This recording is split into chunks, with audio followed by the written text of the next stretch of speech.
விடாமுயற்சி என்று பெயர் வைத்த நேரம் இன்று வரை இழுபறியாகத்தான் உள்ளது.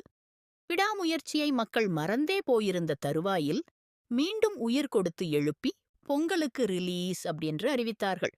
பொங்கலுக்கு ரிலீஸ் ஆக போற படம் இன்னைக்கு வரை ஷூட்டிங்கே முடியாமல் இருக்கிறது. முடிக்கணும் என்னால் அவசரமா, அதுவும் போர்க்கால அடிப்படையில வேலை பார்த்தால் மட்டுமே முடியும். தற்போது அஜித் கன்ஃபியூஷனில் உள்ளார். காரணம், ஒரே நேரத்தில் 2 படங்களை முடிக்க வேண்டும். விடாமுயற்சி ஷூட்டிங் இன்னும் 2 நாட்களுக்கு இருக்கும் என்று கூறப்படுகிறது. அதே நேரத்தில் குட்பேட் அக்லி படப்பிடிப்பு கிட்டத்தட்ட முடிந்துவிட்டது. மேலும் டப்பிங் பணிகள் மேற்கொண்டு வருகிறார்கள்.